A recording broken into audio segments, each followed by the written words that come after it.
I विश्वोत्पत्त्यादी Hathaway भगवंताचं वर्णन आलंय. मंगलाचरणामध्ये भगवंताचं, संतांचं, सद्गुरूंचं वर्णन करण्याचा प्रघात आहे. विस्तार करत नाही, प्रमाणे फार देत नाही त्याला. मूळ प्रथम स्कंधाचं जे मंगलाचरण जन्माद्यस्य यतः आहे आणि सच्चिदानंद रूपाय हे महात्म्याचं मंगलाचरण आहे, याच्या अर्थामध्ये खूप साधर्म्य आहे. दोन्हीकडे मला विस्तार करायचं कारण नाही, आता फक्त सुरुवातीला थोडंसं त्या संबंधामध्ये बोलून जातो. भगवंताचं वर्णन आहे. या वर्णनामध्ये भगवान आपल्याला कळावेत याच्याकरता भगवंताच्या संबंधाने शब्द वापरले. भगवान कसे आहेत? सच्चिदानंद रूप. आणि भगवान कसे आहेत? विश्वोत्पत्ती आदी हेतवे. विश्वाच्या उत्पत्ती वगैरेचा हेतू, हेतू म्हणजे कारण. कारण विश्वाच्या उत्पत्ती आदी वगैरेचा हेतू, विश्वाच्या उत्पत्ती वगैरेचं कारण परमात्मा आहे. आता हे परमात्म्याचं जे वर्णन आहे, हे वर्णन सच्चिदानंद रूपाय हे परमात्म्याचं स्वरूप लक्षण आहे. आणि विश्वोत्पत्त्यादी हेतवे हे भगवंताचं तटस्थ लक्षण. आता त्या लक्षणाचा एक विचार आहे, तेवढा सांगणार आहे थोडक्यात. जन्माद्यस्य यतोन्वयादि तरतश्चार्थेष्वभिज्ञस्वराट याच्यामध्ये पहिल्यांदा तटस्थ लक्षण आलं. आणि सत्यम परम धीमहि हे स्वरूप लक्षण शेवटी आलं. महात्म्याच्या मंगलाचरणामध्ये स्वरूप लक्षण पहिल्यांदा आलं आणि तटस्थ लक्षण नंतर आलं. एवढाच फरक आहे, फक्त आदला बदल. लक्षण काय आहे? लक्षण म्हणजे त्या पदार्थाचं व्यावर्तक असतं. व्यावर्तक म्हणजे त्याला वेगळं काढणारा असतं. काळ्या टोपीचा माणूस, काळी गाय, चष्मा घातलेला तो माणूस नाही का हो? असं म्हटलं की चष्मा घातलेला म्हणजे न घातलेल्यांपासून त्याला वेगळं काढणं, हे लक्षण असतं. आपल्याकडे सगळ्याची लक्षण आहे. देवाचं लक्षण आहे, निर्गुणाचं लक्षण आहे, सगुणाचं लक्षण आहे, जीवाचं लक्षण आहे, जगाचं लक्षण आहे. एवढंच नाही, लक्षणाचंही लक्षण. असाधारण धर्मो लक्षण हा. वस्तूच्या ठिकाणी असणारा असाधारण धर्म हे त्या वस्तूचं लक्षण असतं. असं तर हे जे लक्षण आहे, हे लक्षण वस्तूला इतरांपासून वेगळं काढतं. तर हे जे वेगळं काढणं असतं ते दोन पद्धतीचं असतं. ऐका, थोडंसं तत्वज्ञान आहे, पण हे समजून घ्या, फार छान आहे. जेव्हा समजेल आणि त्याच्यातला आनंद कळेल ना, बस जीवन शेवटपर्यंत सुखाचं आहे. ऐका, हे वेगळं काढणं दोन पद्धतीचं असतं. जे लक्षण लक्ष्याला इतरांपासून वेगळं काढतं आणि स्वतः लक्ष्यापेक्षा वेगळं राहतं, त्याला तटस्थ लक्षण म्हणतात. उदाहरणाने सांगतो. आणि जे लक्षण लक्ष्याला वेगळ्या रूपानं दाखवतं पण स्वतः वेगळं न राहता लक्ष्य रूप होतं, त्याला स्वरूप लक्षण असं म्हणतात. मी सोपं सांगतोय, शास्त्रीय परिभाषा वापरत नाहीये, तात्विक परिभाषा वापरत नाही. एक तटस्थ लक्षण आहे, एक स्वरूप लक्षण आहे. उदाहरण आपल्याकडे दिलं जातं, तेच उदाहरण मी देतो पुन्हा. काय आहे, एखाद्या माणसाला दुसऱ्या एका माणसाचं घर शोधायचं होतं. म्हणून त्यांनी एका कागदावर त्या घराचा पत्ता लिहून घेतला. गाव नवीन, ते घर शोधायचंय, एका कागदावर पत्ता लिहून घेतला. पत्ता काही फार विस्तारानं मिळाला नव्हता, घर क्रमांक वगैरे काही नव्हतं. अमक्या गल्लीत त्यांचं घर आहे एवढं कळलं. आता त्या गल्लीच्या तोंडाशी आला. या गल्लीत घर आहे, पण कोणतं घर आहे माहिती नाही. मग त्या गल्लीच्या तोंडाशी काही लोक बसलेले होते. ते असतातच सगळ्या गावामध्ये. काय करतात तिथं बसून तोंडाशी माहित नाही, पण सगळ्या गावात बसलेले असतात. त्या 4 लोकांकडे तो गेला आणि लोकांमधल्या एका माणसाला त्याने विचारलं, अहो या माणसाचं घर कुठे आहे? तो म्हणला काय पाहिजे हो? सकाळी सकाळी विचारायला आला. एकदम राग आला. तो म्हणला अहो नाही, या माणसाचं घर पाहिजे होतं म्हणून. नाही नाही, काही विचारता. दुसरा काय पाहिजे? अमक्या माणसाचं घर पाहिजे होतं. मग हे नीट सांगत नाही. तर म्हणाला तुम्ही त्यांच्या नादाला कशाला लागले? संध्याकाळी ते नादाला लागायच्या योग्यतेचे नसतात. ह्याच्यात त्यांच्या नादाला लागले. तुम्हाला काय पाहिजे? अमक्या माणसाचं घर. मी सांगतो. ते पहा, समोरचं घर आहे ना, ते जे समोरचं घर आहे ना, कोणतं? समोर 5-6 घर आहेत. कोणतं? मग त्यांनी सांगितलं तर बघा, कावळा बसलेलं घर आहे ना, ते त्यांचं झालं. आता अमक्या माणसाचं घर कोणतं? तर कावळा बसलेलं घर. हे लक्षण झालं. कावळा बसलेल्या कावळ्यानी त्या घरावर बसून त्या घराला इतर घरापेक्षा वेगळं काढलं की नाही? काढलं. कावळा बसलेलं घर त्यांचं. त्या माणसाने बघितलं, त्याला कळालं, तो त्या घराकडे जायला निघाला. तेवढ्यात तो कावळा उडाला आणि दुसऱ्या घरावर बसला. आता यांनी काय लक्षण ऐकलं होतं? कावळा बसलेलं घर त्यांचं. मग तो कावळ्याच्या मागे त्या घरात गेला. तेवढ्यात तो कावळा उडाला, चौथ्या घरावर बसला. तो पुन्हा त्या घराकडे निघाला. दिवसभर गावात फिरला, पण घर सापडलं नाही. कारण का? कावळा बसलेलं घर हे लक्षण केलं, पण त्या कावळ्याने त्या घराला इतर घरापासून वेगळं काढलेलं असलं तरी कावळा त्या घराशी एकरूप झालेला नाही ना. कावळा त्या घराला सोडून जातोय. आणि कावळा जेव्हा त्या घराला सोडून जातो, एकरूप होत नाही, पण त्या घराला इतर घरापासून वेगळं दाखवतो, तेव्हा त्याला तटस्थ लक्षण असं म्हणतात. हे झालं तटस्थ लक्षण. तो दिवसभर फिरला गावामध्ये, पुन्हा संध्याकाळी त्या दाराशी आला, त्या गल्लीच्या तोंडाशी. ते सकाळी बसले होते ते तिथंच होते. ते पुन्हा गेला. अहो तुम्हाला सांगितलं ना सकाळी. तो म्हणाला अहो तुम्ही म्हणालात कावळा बसलेलं घर, म्हणून मी त्या कावळ्याच्या मागे गावभर फिरलो, घर सापडलं नाही. तिसरा शहाणा माणूस तिथं होता. तो म्हणाला काय वेड्यासारखे वागता? हे पहा, समोर त्यांचं घर आहे. कोणतं घर? निळ्या रंगाचा दरवाजा आहे ना, ते त्यांचं घर झालं. आता हा जाईपर्यंत निळा रंग उडून जाईल का? निळ्या रंगाचा दरवाजा असलेलं घर, या निळ्या रंगाच्या दरवाजाने त्या घराला इतर घरापासून वेगळं केलंय. पण निळ्या रंगाचा दरवाजा हे त्या घराचं एक अंग होऊन गेलं. याला घराचं स्वरूप लक्षण असं म्हणतात. स्वरूप लक्षण लक्ष्याला वेगळं करतं आणि लक्ष्याशी एकरूप होऊन जातं. आणि तटस्थ लक्षण लक्ष्याला वेगळं काढतं, पण लक्ष्याशी संबंध ठेवत नाही. सच्चिदानंद रूपाय हे भगवंताचं स्वरूप लक्षण आहे. कारण भगवंताची सद्रूपता, भगवंताची चिद्रूपता आणि भगवंताची आनंद रूपता भगवंताच्या कोणत्याही अवतारामध्ये भगवंताला सोडून गेलेली नाही. जिथं जिथं भगवान तिथं तिथं सच्चिदानंद घनता आहे. सच्चिदानंद घन पंढरीये परिपूर्ण, कर ठेवोनी जगन वाट पाहे भक्ताची. है ना? सच्चिद आनंद घन परमात्मा आहे.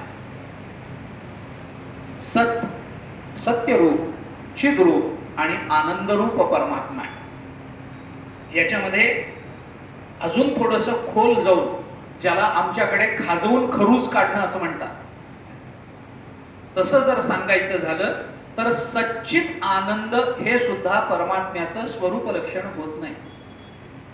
परमात्म्याचं स्वरूप लक्षण काहीच होत नाही. होत नाही. परमात्मा कसा आहे?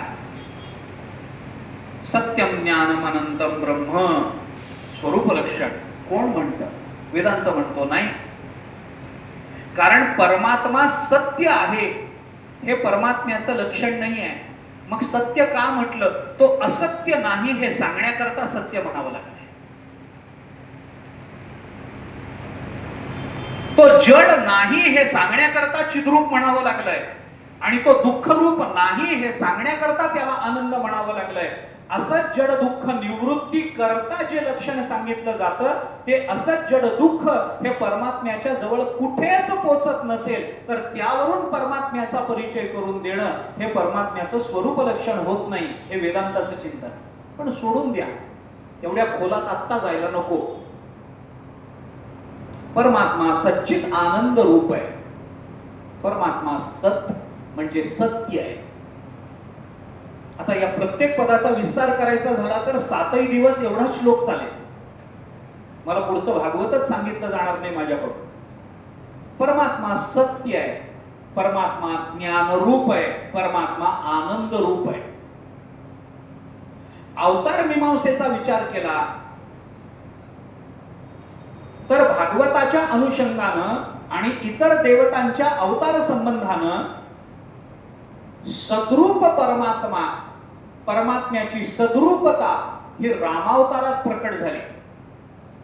परमात्म्याची चिद्रूपता म्हणजे ज्ञानरूपता ही दत्त अवतारामध्ये, कपिल अवतारामध्ये प्रकट झाली. आणि परमात्म्याची आनंद रूपता ही भगवान श्रीकृष्णांच्या अवतारामध्ये प्रकट झाली. असा परमात्मा सच्चित आनंद रूप आहे. परमात्मा सत आहे म्हणजे सत्य आहे. सत्य म्हणजे काय आहे? सत्य तू सत्य तू सत्य तू विठ्ठला, कागा हा दाविला जगदाकार. तुको बराय बोलता. परमात्मा सत्य आहे. सत्य शब्दाचे 5 अर्थ नाथ महाराजांनी आपल्या भागवतामध्ये व्यक्त केले. सगळे सांगायचे नाही. त्या महाभारतामध्ये एक प्रसंग आहे. पांडव जेव्हा वनवासामध्ये होते तेव्हा या पांडवांना भेटायला नारद महर्षी आले. पुष्कळ वेळ काही काही बोलणं झालं, चर्चा झाली. आणि सगळी चर्चा झाल्यानंतर शेवटी सत्य प्रतिज्ञ, सत्य वागणारे, सत्य बोलणारे धर्मराज युधिष्ठिर ते नारदांना एक प्रश्न त्यांनी विचारला. विचारणारा कोण आहे? जो नेहमी खरं बोलत आला, सत्य बोलत आला तो. नारदांना धर्मराज युधिष्ठिरांनी असं विचारलं की नारदा, लोक मला सत्यवादी म्हणतात, मी खरं बोलतो अशी लोकांमध्ये माझी प्रसिद्धी आहे. पण माझ्या मनात एक प्रश्न आहे. काय प्रश्न आहे? त्यांनी विचारलं, मला लोक सत्यवादी म्हणतात, मी खरं बोलतो म्हणतात, पण मला आपल्याला असं विचारायचंय, हे सत्य सत्य सत्य म्हणजे नेमकं काय असतो? कोण विचारतं? जो नेहमी खरं बोलतो तो विचारतोय, सत्य सत्य सत्य म्हणजे काय? सत्य कशाला म्हणतात? आणि त्याला नारदांनी जे उत्तर दिलंय ते आपल्याला परमात्मा स्वरूपाकडे लावण्यासारखं आहे. म्हणून मला ते आठवलं.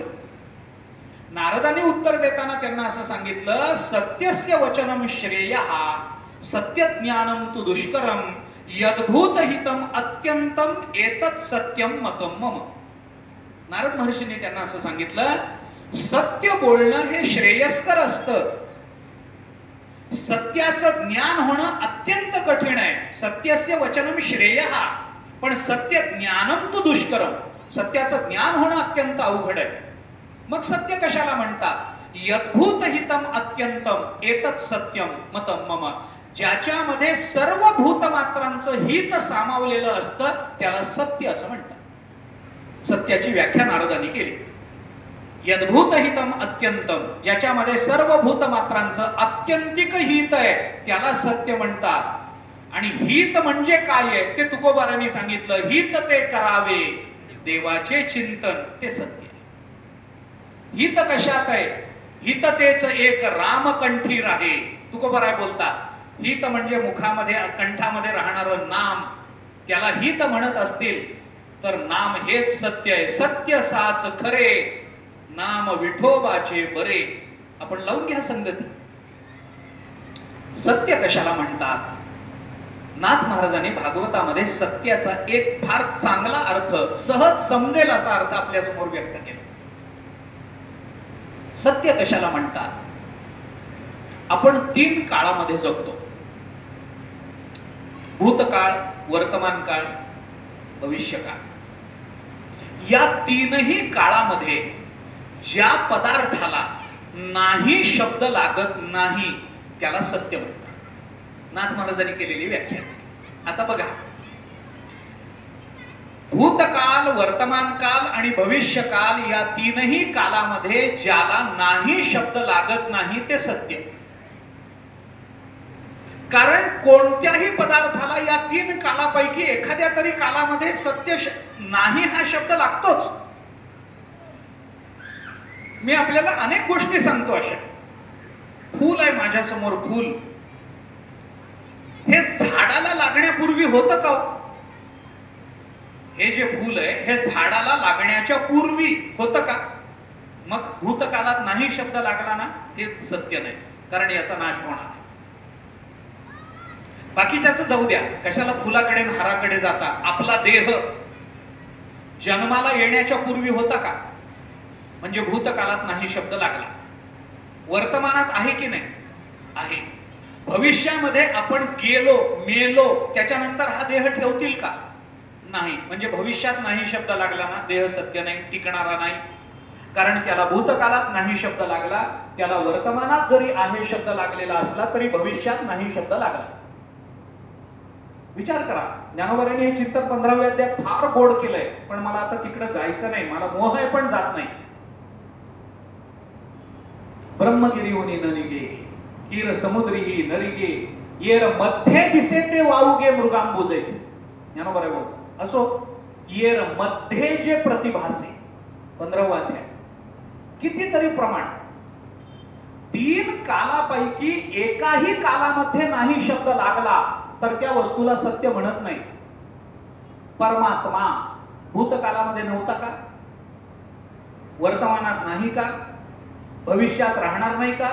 अरे तोच राहणार आहे. तिन्ही कालामध्ये त्याला नाही शब्द लागत नाही, म्हणून परमात्म्याला सत्य म्हणतात.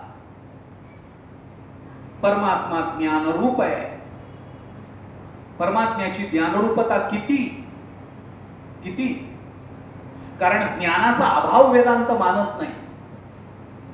परमात्म्याला अभाव नाही. सत्यम ज्ञानमनंतम नित्यमनाकाशम परमाकाशम. गोविंदाष्टक जगद्गुरु शंकराचार्य बोलतात. परमात्मा ज्ञानरूप आहे, ज्ञानाचा अभाव नसतो. काही माणसं म्हणतात काही नाही हो, आम्हाला काहीच कळलं नाही. ज्ञानाचा अभाव, काहीच कळलं नाही. माझं म्हणणं असं आहे, हा ज्ञानाचा अभाव नाही का? कारण आम्हाला काहीच कळलं नाही हे कळलं ना. कुठे ज्ञानाचा अभाव? ज्ञानाचा अभाव कुठे दाखवा ना. कुठल्याही, असं आहे वेदांतामध्ये चिंतन करा आपण, कुठल्याही गोष्टीचा अभाव जेव्हा सिद्ध करायचा असतो तेव्हा त्या अभावाचा साक्षी ठेवावा लागतो, तर अभाव सिद्ध होत असतो. असं आहे. आता हे फार अवघड प्रकरण आहे. उदासीनत्वे सती बोद्धव्यम साक्षित्वम. हे लांब आहे आता सगळं प्रकरण. म्हणजे तुम्हाला बसल्या जागी समाधी लावणं या विचारानं शक्य आहे. जागच्या जागी अशी झोप लावेल, सकाळीच जाग येईल तुम्हाला. उदासीनत्वे सती बोद्धृत्वम साक्षित्वम. कुठलाही इतिहास, आपण इतिहास शब्द वापरतो की नाही? इतिहास म्हणजे काय? भूतकाळ नाही. प्रत्येक भूतकाळ इतिहास नसतो. प्रत्येक म्हणजे भूतकाळ इतिहासच आहे, पण इतिहास, प्रत्येक भूतकाळ इतिहास नाहीये. म्हणजे काय? हे असं घडलं होतं हे कुणीतरी सांगावं लागतं तेव्हा तो इतिहास होतो. घडलं होतं त्याला महत्व नाहीये. त्याला काहीतरी प्रमाण कुणीतरी लिहून ठेवावं लागेल, कुणातरी त्याला साक्षीदार असावं लागेल, कुणीतरी ते बखर तरी असावं लागेल, कुणाच्या डायरीत तरी त्याची नोंद असावी लागेल, कुणीतरी बघणारा तरी त्याच्याकरता असावा लागेल. कारण जोपर्यंत घडणाऱ्या घटनेचा साक्षी नाही तोपर्यंत त्या घटनेला इतिहासामध्ये जमा करता येत नाही. तसं कुठल्याही अभावाची सिद्धी करताना आपल्याला त्या अभावाचा साक्षी ठेवावा लागतो. अहो मी बघितलं तिथं तो माणूस नव्हता, ही चोरी झाली ना, तुम्ही त्याच्यावर आळ घेताना मी तिथंच होतो, हा माणूस तिथं नव्हता. त्या माणसाच्या अभावाकरता मी साक्षीदार आहे. साक्षी शब्द साक्षीदार याचा अर्थाने येतो, याच अर्थाने येतो. कुणीतरी त्याला साक्षीदार पाहिजे.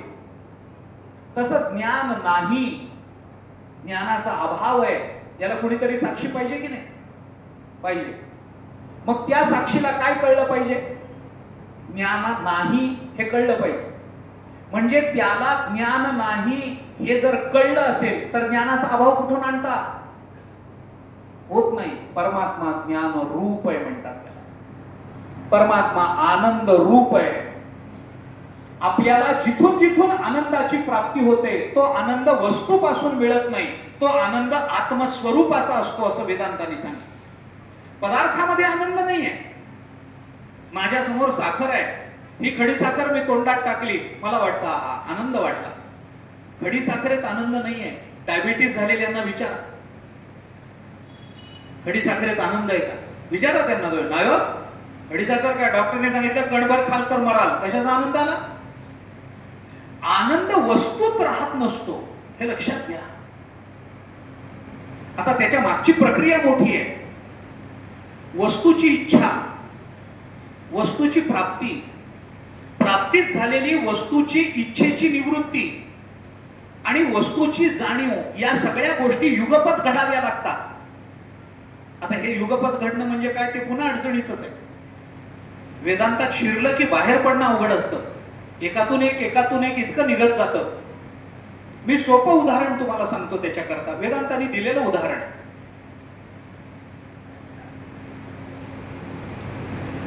आनंद हा वस्तूमध्ये नसतो. प्रत्येकाला प्राप्त होणारा आनंद हा त्याच्या त्याच्या आत्मस्वरूपाचा आनंद आहे. पण वस्तूशी, त्या प्राप्त झालेल्या वस्तूशी तो इतकं तादात्म्य पावतो की त्याच्या आनंदरूप आत्म्याचं प्रतिबिंब त्या वस्तूत पडतं, म्हणून वस्तूतून आल्यासारखं वाटत राहतं. उदाहरण सांगतो वेदांतांनी दिले. एक कुत्र होतं. कुत्र 4 दिवस उपाशी राहिले, खायला काही मिळालं नाही, भुकेजलं होतं. कुठेतरी काहीतरी मिळेल, काहीतरी मिळेल असं वाटत फिरत होतं. रस्त्यावर त्याला मातीमध्ये एक हाडकाचा तुकडा सापडला. हाडूक किती दिवसापूर्वी कोणत्या कावळ्याच्या तोंडातून, चोचीतून खाली पडला होता देव जाणे. पण ते हाडूक रस्त्यावर पडलेलं, तुकडा एवढासा त्या कुत्र्याला दिसला. कुत्र्याने ते हाडूक उचललं. कुत्र्याला हाडूक आवडतं. बहुतेक कुत्र्यांना हाडकं आवडतात.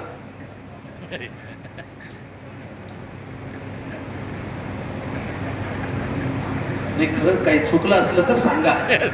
बरोबर आहे. कुत्र्याने ते हाडूक उचललं.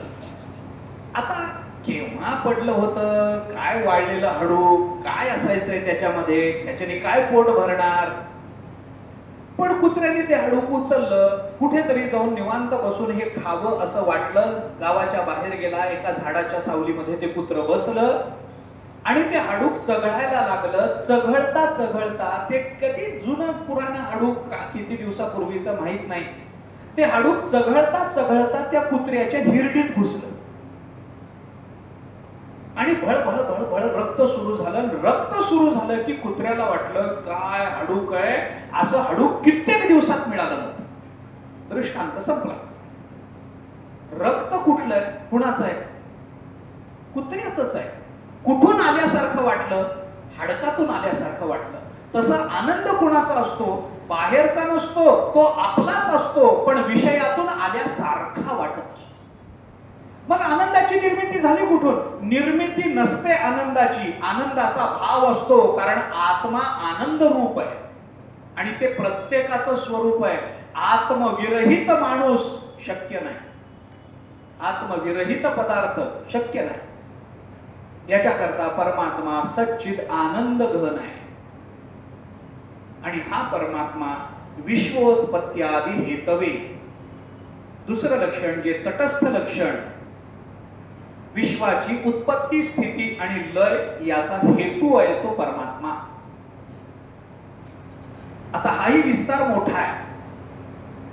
कितपत मला विस्तारानं सांगता येईल माहिती नाही, पण मंगलाचरण तरी केलं पाहिजे, थोडासा विचार तरी सांगितला पाहिजे म्हणून बोलतो. मी आताही तुम्हाला पुन्हा सांगतो, तुम्ही कथांची चिंता करू नका. मी अजूनही तुम्हाला सांगतो, मला सगळे स्कंध सांगायचे, मी सगळे सांगणार आहे. माझी प्रस्तावना मोठी असते, माझा नाईलाज आहे, हे आपल्याला कळलं पाहिजे. हो,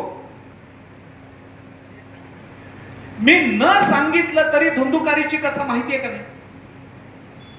माहिती आहे ना? मग मी कशाला सांगायला पाहिजे? पण सांगणार आहे, सांगणार आहे. हे ऐका, हे जास्त महत्वाचं आहे.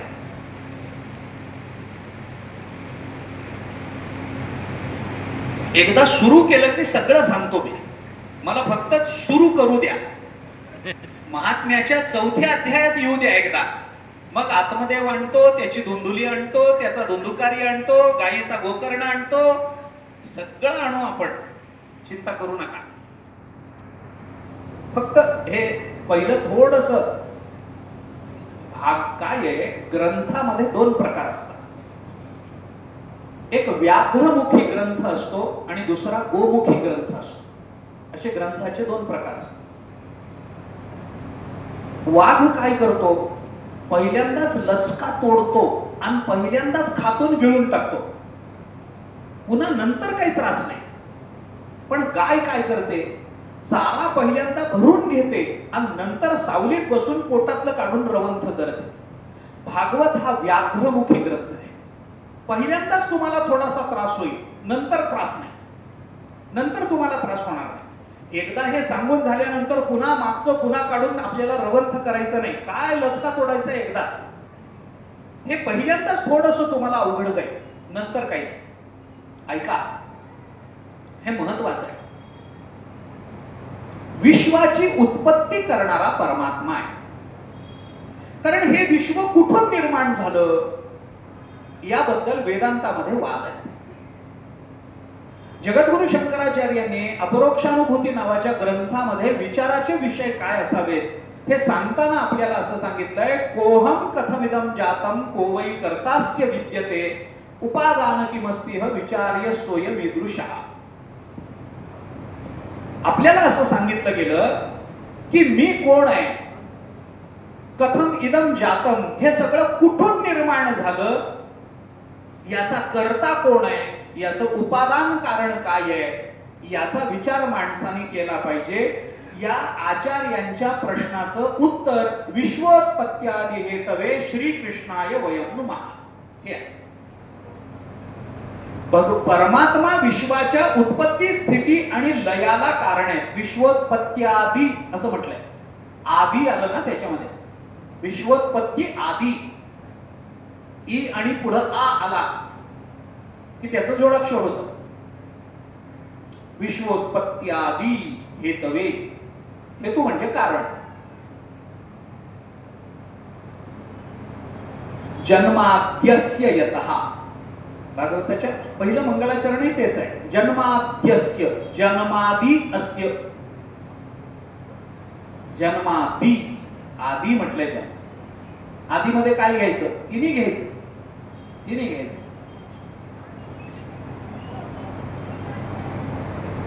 आता हे सगळं व्याकरण, व्याकरणाचा विचार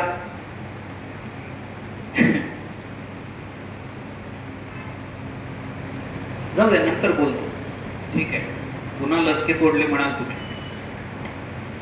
पुन्हा बोलतो. काय आहे हा बहुव्रीही समास आहे. ज्याच्यापासून हे सगळं निर्माण झालं तो बहुव्रीही समास आहे.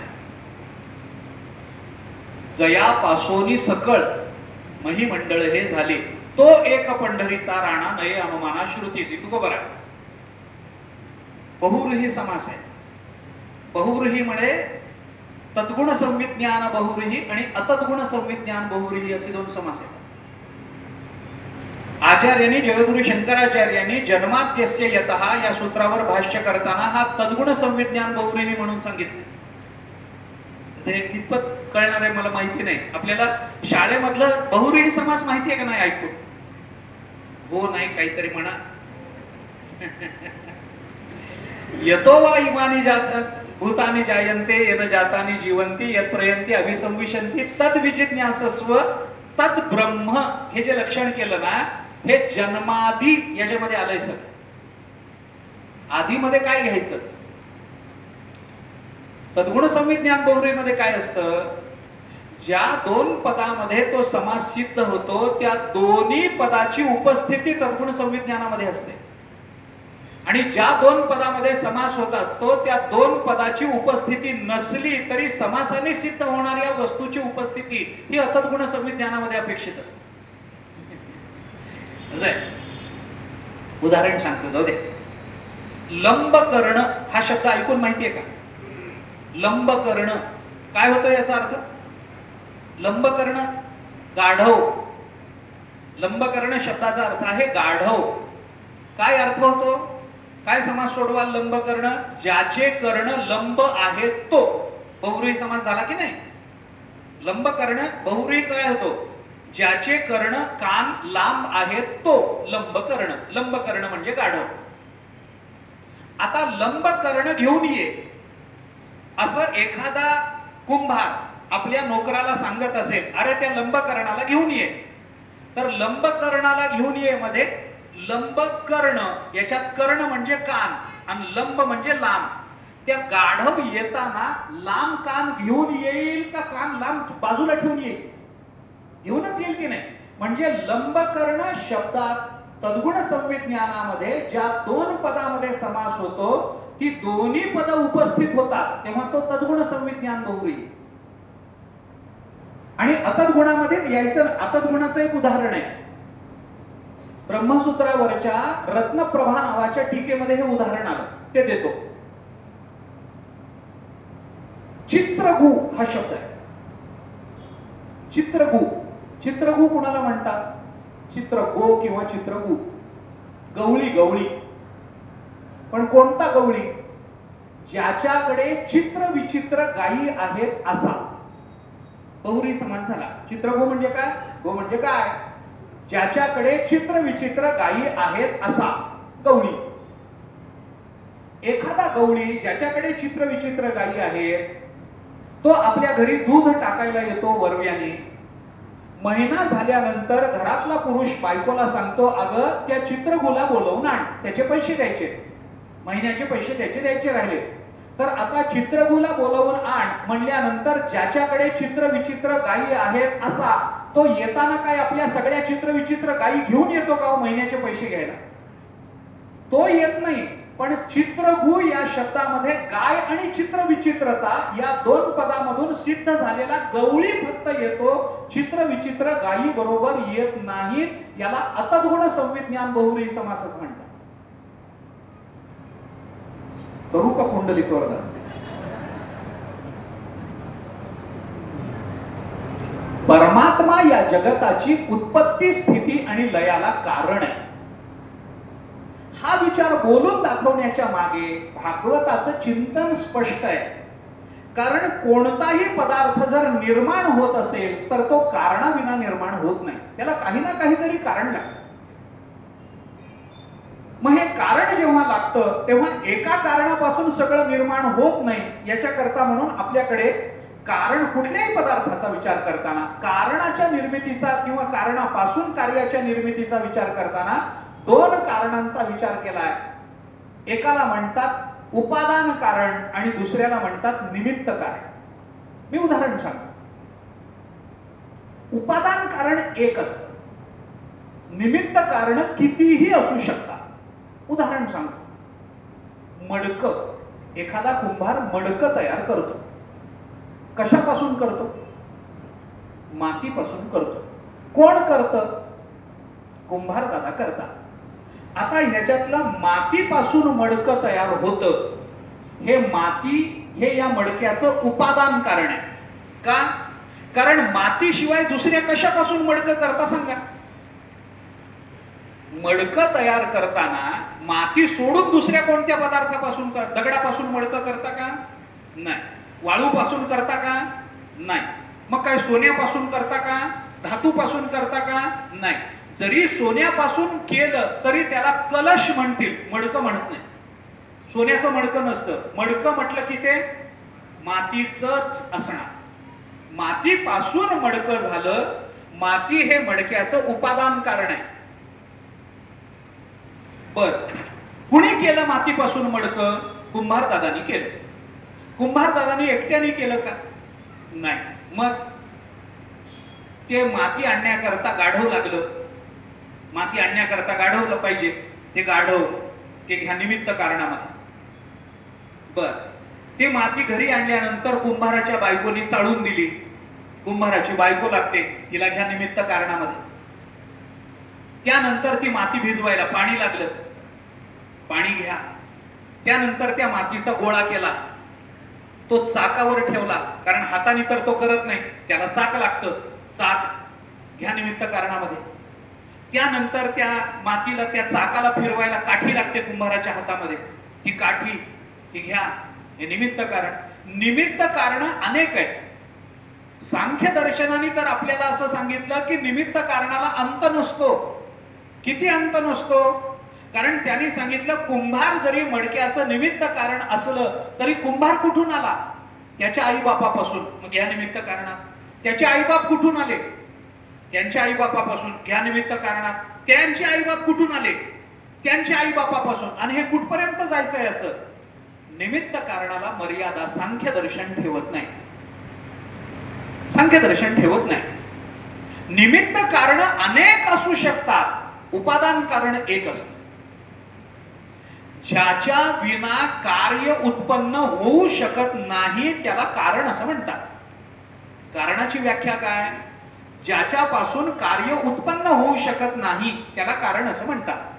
माती येऊन पडली आणि कुंभारच नाही, मडकं आपोआप होईल का? नाही ना. ज्ञानोबारांनी म्हटलंय, ज्ञानोबाराय ही भूमिका बोलून दाखवतात.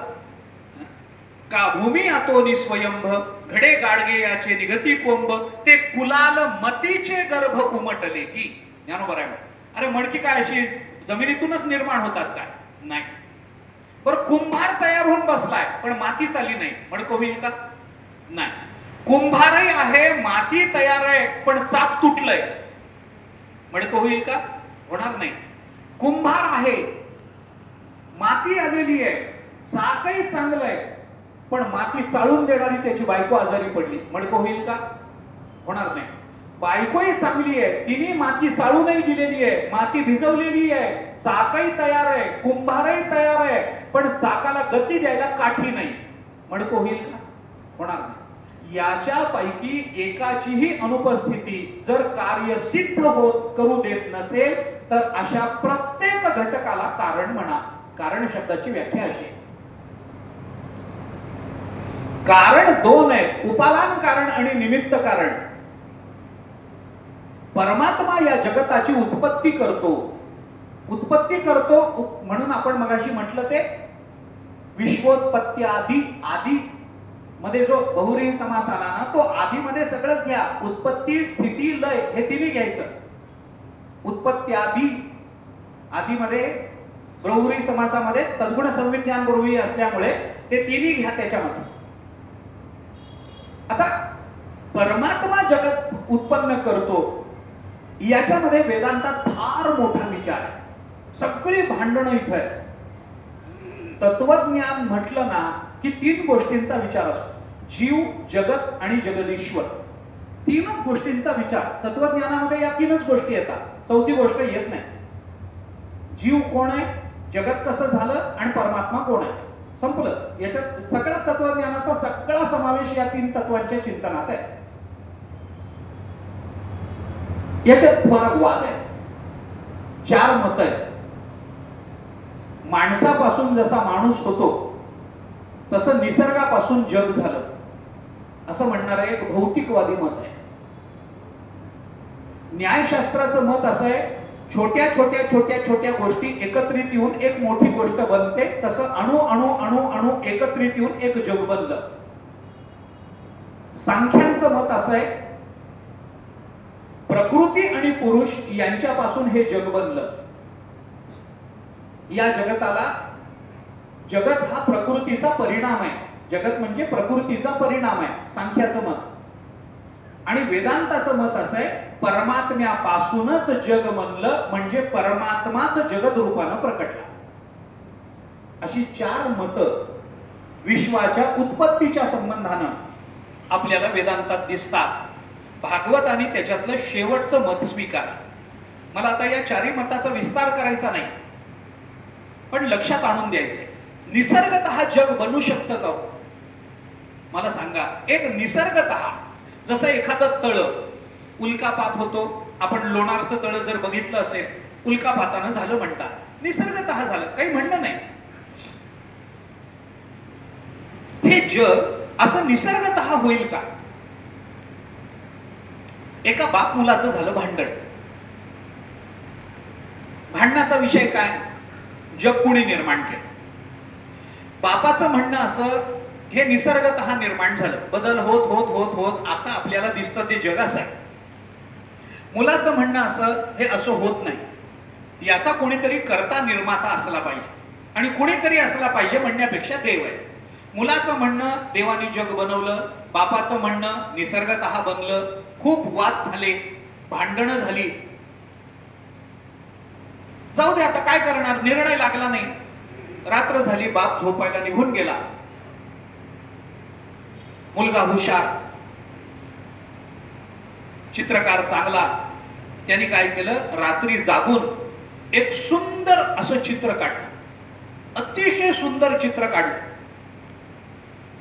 कुणालाही बघितल्याबरोबर मोह वाटावा इतकं सुंदर चित्र काढलं.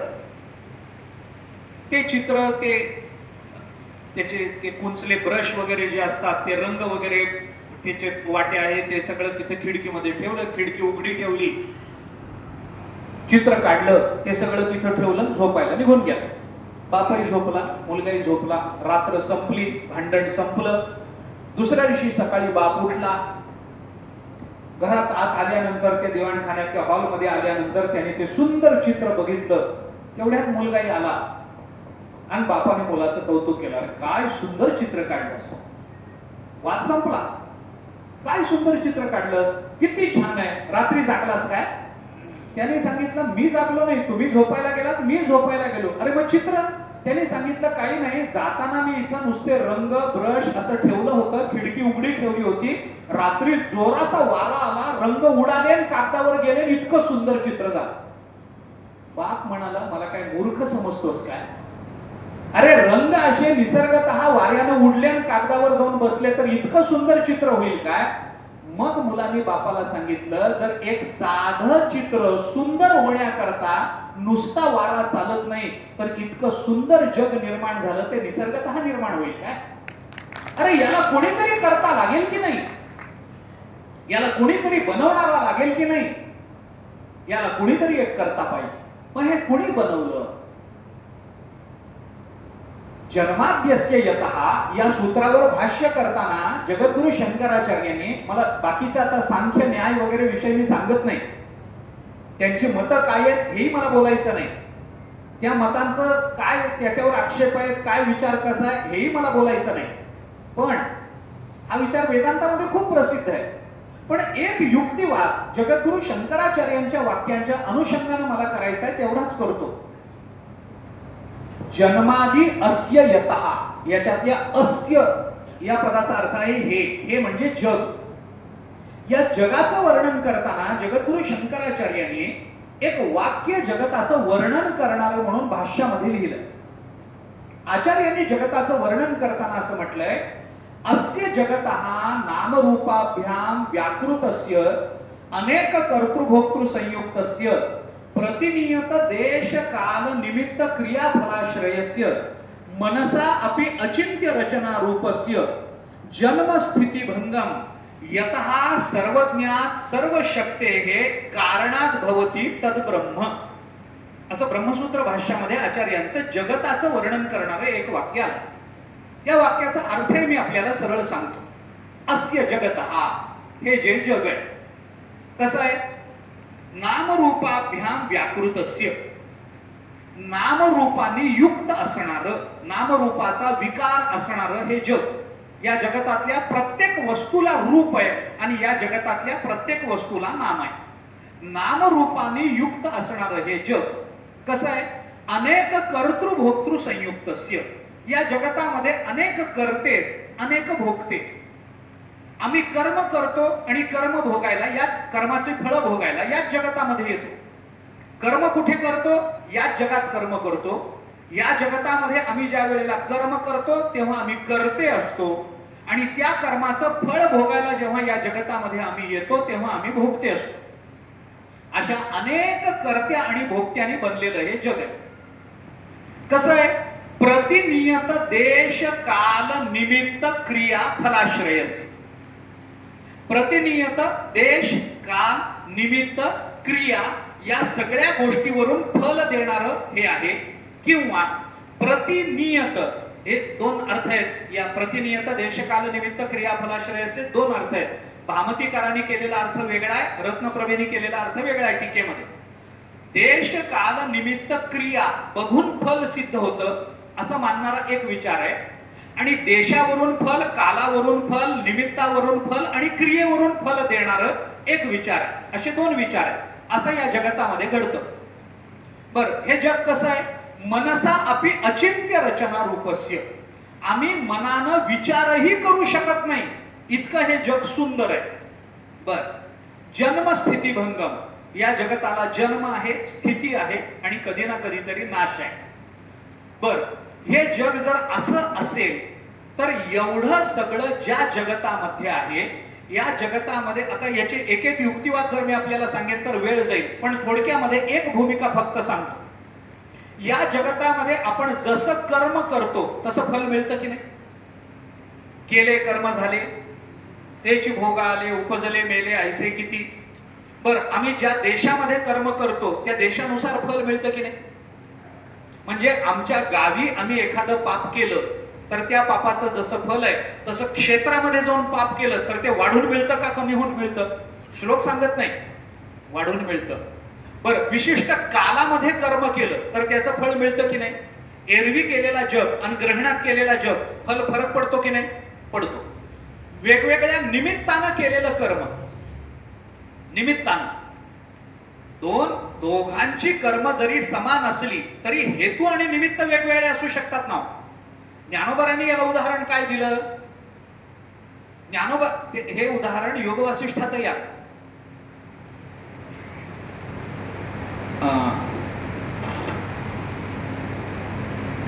ज्ञानोबरायांचं उदाहरण देतो. ज्ञानोबराय असं म्हणतात, एक स्त्री आपल्या पतीलाही आलिंगन देते, तीच स्त्री आपल्या पुत्रालाही आलिंगन देते. आलिंगन देण्याची क्रिया समान आहे की नाही? मुलाला आलिंगन देणारी आणि नवऱ्याला आलिंगन देणारी, आलिंगन देण्याची स्त्री क्रिया समान आहे की नाही? स्त्रीच्याकडून समान आहे. दोन्हीची फल समान आहेत का? पुत्राला आलिंगन दिल्याचं फल आणि पतीला आलिंगन दिल्याचं फल समान आहे का? नाही. का समान नाही? कारण दोघांनाही आलिंगन देण्याचं निमित्त वेगवेगळं. ऐका, पतिपुत्रा ते अलिंगी एकची ते तरुणांगी, परिपुत्र भावाच्या अंगी न रिगे काम. ज्ञानोबराय बोलतात, मनः कृतम कृतम राम न शरीरम कृतम कृतम येनैवा लिंगिता कांता तेनैवा लिंगिता सुता. योग वसिष्ठ. ऐका, पतीला आलिंगन देतानाचा तिचा भाव समर्पणाचा आहे आणि पुत्राला आलिंगन देतानाचा तिचा भाव वात्सल्याचा आहे. वात्सल्य आणि समर्पण हे भाव भिन्न आहेत, म्हणून आलिंगनाची क्रिया समान असली तरी परिणाम वेगळे. देश काल निमित्त क्रिया, क्रियेनुसार फल मिळतं, भावानुसार फल मिळतं, देशानुसार फल मिळतं, कालानुसार फल मिळतं. बर, हे जे फल मिळतं ते आम्ही केलेल्या कर्माचं फल आम्हालाच मिळतं का कुणालाही मिळतं? ज्याने कर्म केलं त्यालाच फल मिळतं का कुणालाही मिळतं? त्यालाच मिळतं ना, त्यालाच मिळतं. महाभारताने दृष्टांत दिलाय, यथा धेनु सहस्रेषु वत्सो विंदती मातरम तथा पूर्वकृतम कर्म कर्तारम अनुगच्छति. 1000 गायीच्या कळपामधलं एखादं वासरू मागे राहिलं तर गुराखी त्या वासराला उचलून कळपात आणतो आणि कळपात आल्याबरोबर ते वासरू कुणाकडेही न बघता बरोबर जसं आपल्या आईच्या स्तनाला लागतं तसं आपण केलेलं कर्म इतरत्र न बघता बरोबर आपल्या बोकांडी येऊन बसत असतं. कुणाचं तोंड बघत नाही, इकडं जाऊ का तिकडं जाऊ हे कर्माला माहिती नसतं. कर्माची सूक्ष्मता इतकी आहे, सांगू मी आपल्याला, जुळ्या मुलांमध्ये आई फसेल पण कर्म फसत नसतं. हा राम आहे का श्याम आहे आईला कळणार नाही, पण रामचं कर्म श्यामला कधी भोगावं लागणार नाही. कर्म कधी फसत नाही, लक्षात घ्या. मग ज्याचं कर्म त्याच्याकडे जाणं, ते विशिष्ट काळाने गेलं तर ते कर्मफल तीव्र होणं, त्या कर्माचा भोग त्यालाच मिळणं, ही सगळी व्यवस्था या जगतामध्ये लागली असेल तर असं आपोआप होईल का? याला कोणीतरी विचार करणारा लागेल की अरे नाही, यांनी कर्म केलंय तर त्या कर्माचा साक्षी जो असतो त्या साक्षीने त्या कर्माचं फल त्या कर्त्याकडे नेऊन पोचवावं लागतं. आणि जर अशी व्यवस्था नसती तर मी पाप करायचं तुम्ही तुरुंगात जायचं असं झालं असतं. तुम्ही साखर खायची मला डायबिटीस व्हायचा असं झालं असतं. असं या जगात कधीच घडलं नाही, कधीच घडलं नाही. दोन दोष कर्मामध्ये येण्याची शक्यता असते पण आतापर्यंत आले नाही. वेदांताने विचार केलाय त्याचा. एकाला म्हणतात कृत प्रणाश आणि दुसऱ्याला म्हणतात अकृताभ्यागम. अकृत, कृत म्हणजे केलेलं, अकृत म्हणजे न केलेलं. न केलेलं भोगावं लागलं असंही जगात आतापर्यंत घडलं नाही. आणि केलेलं कृत म्हणजे केलेलं, प्रणाश ते वाया गेलं असंही कधी घडलं नाही. केलेलं कधी वाया जात नाही आणि न केलेलं कधी भोगावं लागत नाही. हा, कधी केलंय हे आम्हाला आठवत नसेल हे मान्य, आठवत नसेल. मी गमतीनं अनेक वेळेला उदाहरण देतो. लोक आमच्याकडे तक्रार घेऊन येतात, महाराज बघा ना हो, आम्ही काही नाही, आम्ही बरं, आमचं गाव बरं, आमची ज्ञानेश्वरी बरी, कधी गावाच्या भानगडीत मी पडत नाही, कधी गावाच्या आध्यात नाही मध्यात नाही, माझ्या वाट्याला असं आलं. आणि मग आम्ही सांगतो बाबा खरंच तू आता कोणाच्या आध्यात मध्यात नाहीस, पण मागच्या जन्मात सगळ्याच्या मध्यात तूच होतास म्हणून आता तुला हे भोगावं लागलं. कधी केलं आम्हाला आठवत नाही, पण न केलेलं भोगावं लागलं असं या जगात कधी घडत नाही. आणि ज्याचं कर्म ज्या अर्थी त्यालाच भोगावं लागत असेल त्या अर्थी ही सगळी व्यवस्था लावणारा कुणीतरी सर्वज्ञ आणि सर्वशक्तिमान याच्या मागे असला पाहिजे. साधा युक्तिवाद आहे, साधा युक्तिवाद. जर हे सगळं बरोबर घडत असेल, म्हणून मी म्हटलं जुळ्या मुलात आई फसेल पण कर्म फसत नाही. दोन्ही मुलं दिसायला अगदी सारखी आहेत. आई श्याम समजून रामलाच दोनदा आंघोळ घालून मोकळं करेल, पण कर्म कधी म्हणत नाही की रामचं कर्म श्यामने भोगलं आणि श्यामचं कर्म रामने भोगलं. का होत नाही? कारण ही सगळी व्यवस्था लावणारा कुणीतरी सर्वशक्तिमान याच्या मागे उभा असतो. नाहीतर मी कर्म करायचं फळ आलं की नाकारायचं असं झालंय जगामध्ये. असं झालं असतं तर तुरुंगवासाची कल्पना अस्तित्वातच, न्यायालयच नको असतं लोकांना. काय कारण आहे? मी खून करायचा पोलीस पकडायला आले की म्हणून मला मान्य नाही, द्या सोडून, असं झालंय कधी? नाही ना. जर मी पापकर्म केलं असेल तर मला दुःख भोगावं लागेलच, आणि मी जर पुण्य कर्म केलं असेल तर माझ्या जीवनात सुख येईलच. मी नाकारण्याची शक्यता नाही, नाकारण्याचा मला अधिकार नाही, आणि मला तो नाकारूही देत नाही जो या जगताचा चालक आहे आणि या जगताचा निर्माता आहे. म्हणून भागवताने आपल्याला सांगितलं विश्वोत्पत्त्यादी हेतवे. हे म्हणायचं कारण काय? अरे या जगताची उत्पत्ती करणारा परमात्मा आहे. परमात्म्याने जग बनवलं, कशापासून बनवलं? परमात्मा जगताचा निमित्त कारण झाला. कुंभाराने मडकं बनवलं तसं देवाने जग बनवलं, मान्य आहे. कुंभार जसा काही करतो, माती आणतो, भिजवतो, गोळा करतो, चाकावर ठेवतो, तसं परमात्म्याने जग बनवलं का?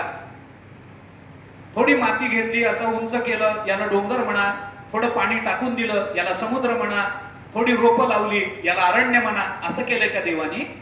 नाही ना. मग देवानी हे जे जग बनवलं कशापासून बनवलं? निमित्त कारण परमात्मा झाला, उपादान कारण कोण? जसं कुंभाराने मडकं बनवलं तो निमित्त कारण आहे, पण कशापासून बनवलं? मातीपासून बनवलं. तर माती जसं उपादान आहे तसं या जगताचं उपादान कारण काय? कशापासून देवाने हे जग बनवलं? याला उत्तर नाही. याला उत्तर एवढंच आहे, त्याच्यापासूनच बनवलं. परमात्म्याने स्वतःपासूनच स्वतः हे जग बनवलं. म्हणून परमात्म्याला या जगताचं अभिन्न निमित्तोपादान कारण असं म्हणतात. वेदांतामधला शब्द अभिन्न निमित्तोपादान. अभिन्न निमित्त आणि उपादानाचं अभिन्नत्व परमात्म्याच्या ठिकाणी. उपादानही तोच आहे आणि निमित्त कारणही तोच आहे, बनवणाराही तोच आहे आणि ज्याच्यापासून बनवलं तोही तोच आहे. स्वतःपासून जग बनवता येतं का? येतं. याला दृष्टांत सांगा, याला उदाहरण सांगा. याला वेदांतामध्ये ब्रह्मसूत्र भाष्यामध्ये उदाहरण आलं, त्याला पूर्ण नाभी असं म्हणतात. पूर्ण नाभी शब्दाचा अर्थ आहे कोळी. कोळी म्हणजे मासे पकडणारा नाही, भिंतीवरचा कोळी. आपण आळशी असलो की घरामध्ये जाळं करतो की नाही, तो कोळी. चांगलं करतो, सुबक करतो, देखणं करतो, पण तो कोळी जाळं विणतो. बरोबर आहे. विणणारा कोण आहे? कोळीच आहे. म्हणजे तो निमित्त कारण जाळ्याचं तो झाला. बर, हे जाळं विणण्याकरता तो बाजारात जाऊन किती किलो सुतळी घेऊन येतो? नाही ना. मग कशापासून बनवतो? स्वतःच्या शरीरापासूनच ते जाळं तो बनवतो. म्हणजे स्वतः त्याचं उपादान कारणही होतो आणि स्वतःच त्याचं निमित्त कारणही होतो. हे या जगतातल्या एखाद्या कोळ्याला जमतं, तर आमच्या देवाला जमायचं नाही काय? परमात्मा स्वतःपासून स्वतः हे जग बनवतो. म्हणून त्याला भागवताने विश्वोत्पत्त्यादी हेतवे असं म्हटलं. परमात्मा या जगताच्या उत्पत्तीचं कारण आहे, तसा परमात्मा या जगताच्या स्थितीचं कारण आहे.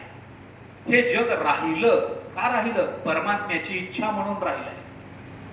मी साधा युक्तिवाद एक वैज्ञानिक अर्थाने करतो आणि पुढे जातो. एक 5 मिनिटं अजून मला द्या, संपवतो.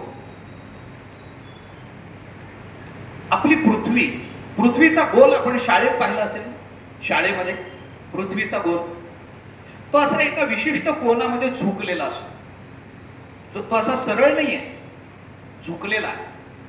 आणि ही पृथ्वी स्थिर नाहीये, ही स्वतःभोवती फिरते. स्वतःभोवती फिरत फिरत फिरत फिरत सूर्याभोवती प्रदक्षिणा करते. शाळेत शिकलो ना आपण. आता मला सांगा, ही जी पृथ्वी आहे ही विशिष्ट कोनामध्ये झुकली आहे आणि फिरते. ही पृथ्वी अजून एका अंशाने जरी उजवीकडे झुकली तरी आपण सगळे थंडीनं मरू.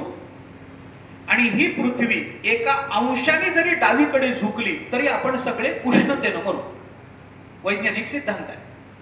ती एका विशिष्ट कोनामध्ये झुकलेली आहे. थोडी अजून झुकली तर थंडीने तरी मरू, नाही तर उष्णतेने तरी मरू. पण आतापर्यंत असं कधी झालंय का? विश्व निर्मिती झाल्यापासून या पृथ्वीच्या सूर्याभोवती कितीतरी प्रदक्षिणा झाल्या असतील. आतापर्यंत एकदा तरी ती पृथ्वी अंशात तरी थोडी झुकली का? नाही, जशी आहे तशीच आहे. पण गंमत ही आहे, ही पृथ्वी स्वतःभोवती फिरते आणि जी वस्तू स्वतःभोवती फिरते आहे ती थोडीफार तरी झुकण्याची शक्यता राहते का नाही? थोडी तरी हलण्याची शक्यता राहील की नाही? पण स्वतःभोवती फिरत फिरत सूर्याभोवतीची प्रदक्षिणा इतकं अंतर कापणारी ही पृथ्वी ना एका अंशाने उजवीकडे झुकली ना एका अंशाने डावीकडे झुकली. का? कारण परमात्मा या पृथ्वीचं रक्षण करतो आहे म्हणून. विश्व उत्पत्ती आणि ही झाली परमात्म्याने केलेली स्थिती. आणि जेव्हा हे सगळं संपून जाईल तेव्हा हे सगळं कुठं जाईल? तर त्याचं उत्तर असं आहे, कार्याची निवृत्ती ही नेहमी कारणामध्ये होत असते. म्हणून परमात्म्याचं लक्षण करताना ज्याच्या पासून हे जग निर्माण झालं हे परमात्म्याचं खऱ्या अर्थाने परिपूर्ण तटस्थ लक्षण नाही. हे सगळं परमात्म्यामध्ये विलीन होतं, त्याला परमात्मा म्हणा. हे परमात्म्याचं खरं तटस्थ लक्षण. उत्पत्तीत आता हे सगळ्यांना कळणार नाही, वेदांताची भूमिका आहे, बारकाईने ऐकलं तर कळेल. उत्पत्ती ज्याच्यापासून झाली हे कारण मानू नका. ज्याच्यामध्ये वस्तूचा लय होतो ते त्या वस्तूचं कारण माना. कारण उत्पत्तीमध्ये जशी माती कारण आहे तसा कुंभारही कारण आहे. पण ते मडकं जेव्हा फुटतं त्यावेळेला ते कुंभाराची गरज नसते, ते एकटंच मातीमध्ये विलीन होतं. लयामध्ये निमित्त कारणाचा विचार नाहीये, फक्त उपादानाचा विचार आहे. आणि उत्पत्तीमध्ये उपादानाबरोबर निमित्ताचा विचार आहे. त्यामुळे कारणाचा विचार करत असताना ज्याच्यापासून उत्पत्ती झाली हे त्याचं कारण मानण्यापेक्षा ज्याच्यामध्ये ते लय पावतं ते त्याचं खरं कारण मानलं पाहिजे. हे सगळं कुठं संपेल? परमात्म्यामध्ये संपेल. 14वा अध्याय गीतेचा आणि ज्ञानेश्वरीचा आपण वाचा. ज्ञानोबारायांनी याचं चिंतन केलंय. ज्ञानोबाराय बोलतात, या जगताची उत्पत्ती करणारा, या जगताची स्थिती, आपण ब्रह्मा विष्णू महेश म्हणू, पण ते आहे परमात्माच, आहे परमात्माच. कोणी निर्माण केलं? या कारणे मी पिता, महत ब्रह्म ही माता, अपत्य पंडू सुता जगदंबर. 14व्या अध्यायात ज्ञानोबाराय बोलतात, पितामहस्य जगतो माता धाता पितामहा. या श्लोकावरचं ज्ञानोबारायांचं भाष्य वाचा, चिंतन करा. या जगाला बाळ म्हटलंय ज्ञानोबाराय.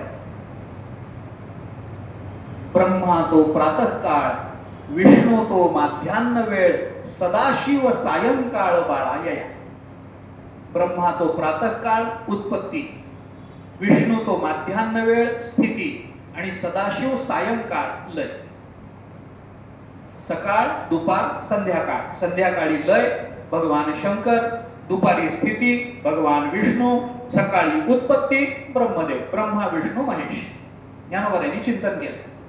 पण हे सगळं जरी झालं तरी याचं मूळ कारण परमात्मा आहे. भागवत बोलतं विश्वोत्पत्त्यादि हेतवे. मग परमात्मा या जगताची उत्पत्ती करतो, स्थिती राखतो, लय करतो. तो परमात्मा सच्चित आनंद घनरूप आहे, असं त्याचं सामर्थ्य आणि कर्तृत्व डोळ्यासमोर ठेवून त्याच्या उपासनेने, त्याच्या भक्तीनं आमच्या जीवनात या तीनही तापाची निवृत्ती होणं शक्य आहे, योग्य आहे, आणि त्यानेच ते करावं. या करता म्हणून वयम नुमहा, आम्ही त्या भगवान श्रीकृष्णाला नमस्कार करतो. हे भागवताचं पहिलं मंगलाचरण आहे. या मंगलाचरणाचा थोडासा विस्ताराने अर्थ मी सांगितला. दुसरं चरण भगवान शुकाचार्य, दुसरं मंगलाचरण भगवान शुकाचार्यांच्या संबंधाने आहे.